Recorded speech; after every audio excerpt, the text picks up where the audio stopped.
जय श्री राम दोस्तों। आज हम बात करेंगे भक्ति की सरलता की। एक साधु थे, उनका ना कोई आश्रम, ना धर्मशाला, ना कोई ठिकाना। जहाँ रात होती वहीं ठहर जाते और भिक्षा से जो मिलता भगवान का भोग लगाते। वृंदावन की दो गोपियाँ, जिन्होंने कभी भगवान के दर्शन नहीं किए, न कभी मंदिर गई, प्रातः दही मक्खन गागर में भरकर ले जाती, बेचती और अपनी गृहस्थी में मगन रहती। दोनों गोपियों ने यह सुन रखा था कि साधु संतों के पास झोली में भगवान रहते हैं। एक दिन दोनों अपना दही बेचकर यमुना के निकट आई।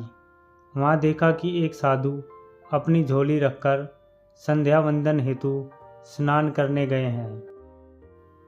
झोली एक वृक्ष के नीचे रखी है। कौतूहलवश झोली में भगवान है। भगवान कैसे हैं? इस दृष्टि से दोनों ने चुपके से झोली उठाई और सारा सामान बिखेर दिया, पर भगवान नहीं मिले। तभी उनकी नज़र एक डिब्बे पर पड़ी। डिब्बा खोला तो देखा कि लड्डू गोपाल डिब्बे में बंद है। एक सखी बोली, यही भगवान है।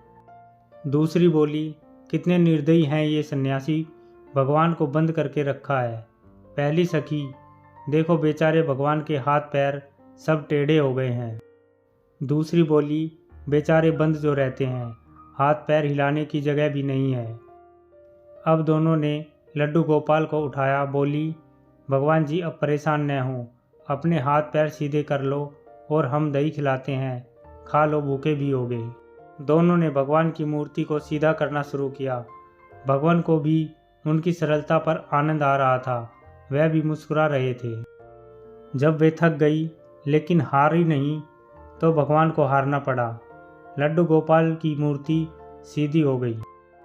भगवान सीधे खड़े हो गए। दोनों ने भगवान को नहलाया और दही खिलाया। फिर बोली, अब लेटो, आराम करो। वह सीधी मूर्ति डिब्बे में नहीं जा रही थी। तब तक वह महात्मा जी आ गए। दोनों डरकर भागी। महात्मा जी ने सोचा कि कुछ लेकर भागी हैं। वह उनके पीछे दौड़े लेकिन उन तक पहुंच नहीं पाए। लौटकर झोली देखी तो हतप्रभ रह गए। भगवान लड्डू गोपाल खड़े हंस रहे थे। महात्मा सारी बात समझ गए। वह भगवान के चरणों में गिरकर रोने लगे। वह खोजते हुए उन गोपियों के घर गए, उनके भी चरण पकड़कर रोने लगे। धन्य हो तुम दोनों, आज तुम्हारे कारण भगवान के दर्शन हो गए। जीवन भर संग लिए घूमता रहा पर सरल नहीं बन पाया। कथा का भाव। नवदा भक्ति में सरल भक्ति महत्वपूर्ण है। भगवान भाव और सरलता पर रीझते हैं। हम जीवन में सरलता नहीं ला पाते, यही हमारी विडंबना है।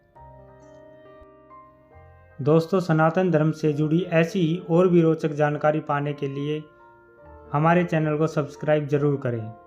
जय श्री राम।